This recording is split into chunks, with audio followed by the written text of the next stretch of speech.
कृपया करके चैनल को सब्सक्राइब कीजिए। कभी कभी कुछ चीजें चुपचाप लौटती हैं, जैसे कोई भूला हुआ खत जो बिन नाम और बिन तारीख के दरवाजे पर फिर से रखा मिल जाए। मीना अनवी से कहती है कि उसे उसकी सारी बातों पर पूरा यकीन है और वो हमेशा उसके साथ है। साथ ही वो अनवी को यह तसल्ली भी देती है कि अब वो दोनों मिलकर अनवी के साथ हुई घटनाओं के बारे में पता लगाएगी और अनवी उन मैजिकल पावर्स का भी पता लगाएगी। मीना का साथ पाकर अनवी बहुत खुश थी और वो ये सोच रही थी कि चलो कोई तो है जो इस काम में उसकी मदद कर रहा है। मीना की हेल्प और उसका साथ अनवी के लिए ऐसा था जैसे मानो सूखे और बंजर रेगिस्तान में उसे पानी का फुव्वारा मिल गया हो, जिसकी फुहार में अनवी भीग रही हो।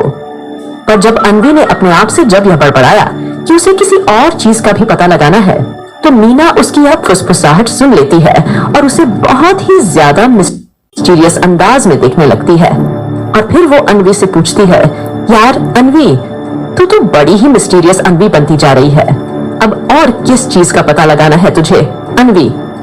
तभी अनवी मीना की तरफ देखने लगती है और जब वो ये जान जाती है कि उसने अभी खुद से जी कुछ भी फुसफुसाया उसे मीना सुन चुकी है, तो फिर वो उसे बताती है, हाँ मीना, दरअसल कुछ और चीजें भी हैं जिनके बारे में मुझे पता लगाना है। तभी मीना उससे पूछती है, और वो चीजें कौन सी है, जरा बताना तो। तभी अनवी मीना से कुछ कहने वाली होती है कि तभी वहां अचानक से रागिनी आ जाती है।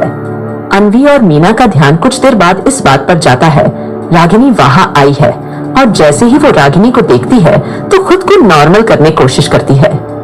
फिर रागिनी उन दोनों से पूछती है, क्या हुआ है तुम दोनों को? और मुझे लगता है कि आज तुम लोगों का नाश्ता करने का कोई इरादा नहीं है और मैं कब से तुम दोनों का बाहर नाश्ते के लिए इंतजार कर रही हूँ। अब तो नाश्ता भी ठंडा हो गया है। तभी अनवी ने रागिनी से कहा, सॉरी बुआ जी, हम दोनों बातों में इतना खो गए कि हमें नाश्ते का याद ही नहीं रहा। तभी मीना भी हड़बड़ाते हुए अनवी की बात में हाँ मिलाकर बोली, हाँ बुआ जी, अनवी बिल्कुल ठीक कह रही है। हम दोनों अपनी बातों में इतना खो गए कि हमें नाश्ता करना है, यह हमें याद नहीं रहा। तभी अनवी रागिनी से कहती है, बुआ जी आप चलिए, हम दोनों अभी आते हैं और नाश्ता की चिंता मत कीजिए, हम उसे ऐसे ही खा लेंगे। तभी अनवी ने मीना को इशारा किया कि वो भी कुछ बोले। तभी मीना हड़बड़ाती हुई बोली, हाँ बुआ, ये आप नाश्ते की चिंता मत कीजिए, हम ऐसे ही खा लेंगे, मुझे कोई प्रॉब्लम नहीं है और मुझे तो ठंडा नाश्ता बहुत पसंद है। मैं तो सुबह दोपहर रात सब टाइम खाना ठंडा करके ही खाती हूँ। मैं तो अपने घर पर भी नाश्ते को ठंडा करके खाती हूँ। अनवी ने देखा कि मीना कुछ ज्यादा ही ओवर एक्टिंग कर रही थी, तो उसने फौरन उसे चुप हो जाने का इशारा किया। पर रागिनी मीना के इस अजीब बर्ताव को देखकर थोड़ा हैरान थी। उसने कहा, पता नहीं ये आजकल की लड़कियों को क्या हुआ है, कैसा अजीब बर्ताव करती है। तभी इतना कहते कहते रागिनी वहां से चली जाती है।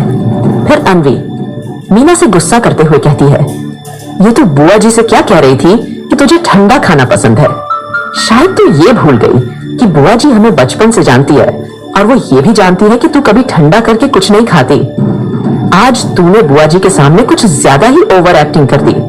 मुझे तो डर है उनको हम पर कोई शक ना हो गया हो कि हम उनसे कुछ छुपा रहे हैं। तभी मीना उससे कहती है, हाँ यार अनवी, मैंने कुछ ज्यादा ही ओवर एक्टिंग कर दी, पर मैं क्या करती, बुआ जी को अचानक देखकर मैं घबरा गई और घबराहट की वजह से मुझसे ये सब हो गया। I am sorry. तभी अनवी ने धीरे से उससे कहा, चल कोई बात नहीं, पर हमें आगे से इस बात का ध्यान रखना होगा कि हमें किसी को भी हमारी इन बातों के बारे में नहीं बताना है और बुआ जी से भी हमें छुपा कर रखना है। तभी मीना अनवी से बोली, हाँ ओके, मैं समझ गई, अब आगे से कोई गलती नहीं करूंगी और ध्यान रखूंगी। तभी अनवी ने उससे कहा, अब चल जल्दी, बुआ जी हमारा बाहर वेट कर रही है। अगर हम इस बार नहीं गए और वो यहाँ आ गई तो आज हमारी खैर नहीं। ये कहते कहते दोनों कमरे से बाहर चली जाती है। बाहर रागिनी उन दोनों का इंतजार कर रही होती है। फिर वो दोनों अपनी अपनी चेयर पर बैठती है और नाश्ता करना शुरू करती है। सब लोग चुपचाप से नाश्ता कर रहे थे और सबके मन में अपने अपने थॉट्स चल रहे थे। रागिनी के मन में यह चल रहा था कि पता नहीं प्रताप ने उस कार्ड को अनवी को दिया होगा या नहीं। तो उधर अनवी के मन में यह सवाल चल रहा था कि कहीं बुआ ही को उस पर और मीना पर कोई शक तो नहीं हो गया होगा। और मीना में मन में उस कार्ड को लेकर हलचल हो रही थी जो उसने अनवी के कमरे में उसकी टेबल पर रखा हुआ देखा था। मीना यह सोच रही थी कि क्या उसे अनवी को इस कार्ड के बारे में पूछना चाहिए या नहीं। तभी रागिनी ने मीना की देखते हुए उससे पूछा, क्या हुआ मीना बेटा, तुम ठीक से खा क्यों नहीं रही हो? क्या तुम्हें नाश्ता पसंद नहीं आया? रागिनी की आवाज सुनकर मीना एकदम से चौंकी और फिर उसने रागिनी से कहा, नहीं बुआ जी, ऐसी कोई बात नहीं है और नाश्ता तो बहुत ही ज्यादा अच्छा बना है और देखिए मैं खा भी रही हूं। इतना कहकर मीना खाना खाने लगती है और रागिनी भी अपना खाना खाने लगा जाती है। मगर अनवी मीना को देख रही होती है और वो सोचती है, ये अचानक अब इसे क्या हो गया, ये ऐसे अजीब बर्ताव क्यों करने लगी। इसके बाद वो भी अपना नाश्ता करने लगती है। नाश्ता करने के बाद अनवी और मीना अनवी के कमरे में आते हैं। कमरे में आते ही मीना की नजर फिर से उस टेबल पर जाती है जिस पर अभी भी वो कार्ड रखा हुआ था। उस कार्ड को देखकर मीना ने सोचा कि शायद अनवी ने अभी तक इस कार्ड को देखा नहीं है, क्योंकि वो कार्ड अभी भी ज्यों का त्यों वहीं रखा हुआ है। अनवी चाची के घर जाने के लिए रेडी हो रही होती है। तभी मीना कुछ सोचती है कि उसे अनवी को इस कार्ड के बारे में बताना चाहिए और इस कार्ड के बारे में बात करनी चाहिए। तभी अनवी की नजर मीना पर जाती है और वो उसको सोच में डूबा देख उससे पूछती है, क्या तुझे? मीना, तू इसे चुप क्यों है? तभी मीना ने अनवी से कहा, नहीं कुछ नहीं। फिर मीना अनवी के पास आकर बोली, वैसे अनवी, क्या तू इस कार्ड के बारे में जानती है क्या? मीना की यह बात सुनकर अनवी चौंक जाती है और फिर वो उससे पूछती है, कार्ड? कौन सा कार्ड? तू किस कार्ड की बात कर रही है? तभी मीना ने उससे कहा, वही कार्ड जो काफी देर से तेरे टेबल पर रखा हुआ है। तभी अनवी अपने उस टेबल की तरफ बढ़ती है और देखती है उस पर एक कार्ड रखा हुआ था और जिस पर लिखा हुआ था द मूनलाइट। अनवी यह देखकर थोड़ा शॉक रह जाती है और अपने मन में सोचती है, ये तो वही कार्ड है जो कुछ दिन पहले मुझे मेरे कमरे में मिला था। और फिर जब मुझे यह लगा था कि शायद यह कार्ड बुआ जी का होगा, इसीलिए मैंने उनसे इस कार्ड के बारे में पूछा था, तो उन्होंने मुझसे ये कहा था कि ये कार्ड उनकी दोस्त का है। उनकी दोस्त ने कोई नया बिजनेस शुरू किया है, ये कार्ड उसी का है और फिर इसीलिए मैंने उनको ये कार्ड वापस कर दिया था। पर सच तो ये था कि यह कार्ड बुआ जी दोस्त का था ही नहीं, उन्होंने मुझसे झूठ बोला था।